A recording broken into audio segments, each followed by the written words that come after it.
سیدنا عمر فاروق، میرے نبی پاک علیہ السلام نے فرمایا فرشتے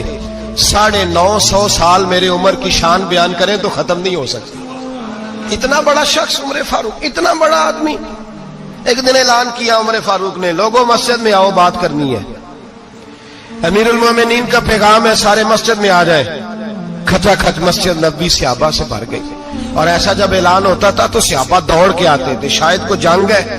شاید کسی نے حملہ کر دیا ہے، شاید کوئی نئی بات ہے، دوڑے آئے لوگ، مسجد نبی کھچا کھچ بھر گئی۔ سیدنا فاروق اعظم رضی اللہ تعالیٰ عنہ منبر پہ بیٹھے، حضرت عبد الرحمن ابن عوف رضی اللہ تعالیٰ عنہ فرماتے ہیں کہ صحابہ تجسس کے دیکھ رہے ہیں کہ پتہ نہیں کسی طرف سے پیغام نہیں آ گیا، کوئی کافر حملہ نہیں کرنے لگا، اللہ جانے کیا ہوا ہے، بڑی پریشانی ہے۔ عمر بیٹھے، اللہ کی حمد کی، نبی پاک صلی اللہ علیہ وسلم پر درود پڑھا، اور پھر عمر فاروق بولے، فرمانے لگے میں جب مکے میں رہتا تھا نا تو کبھی گھر میں قحط آ جاتا تھا، کبھی قحط آتا تھا گھر میں، بکریوں کے دودھ خشک ہو جاتے تھے، گندم نہیں ملتی تھی، پانی نہیں ہوتا تھا، تو فرمایا میری اماں مجھے خالہ کے گھر بھیج دیتی تھی۔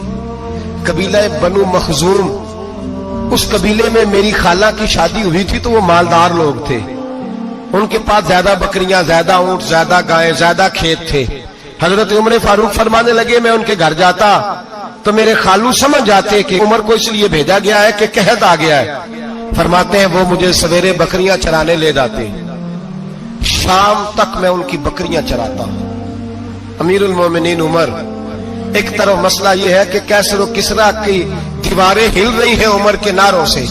اور ادھر عمر منبر پہ بیٹھ کے خطبے دے رہے ہیں، فرماتے ہیں میں بکریاں چراتا، شام تک خالہ کے گھر جا کے مزدوری کرتا،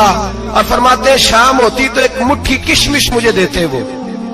آپ فرماتے ہیں میں بڑے قد والا تھا، ایک مٹھی کشمش ملتی ہے، کبھی ایک مٹھی کھجورے، میں شام کو کھا کے سو جاتا۔ کئی مہینے یوں ہی گزرتے تو میری اماں کا پیغام آتا کہ علاج صحیح ہو گیا، میرے بیٹے کو بھیج دو۔ یہ بات کہی، حضرت عمر رونے لگے، اور پھر کہنے لگے اب وہ وقت آیا ہے کہ لوگ مجھے امیر المومنین عمر کہہ کے پکارتے ہیں۔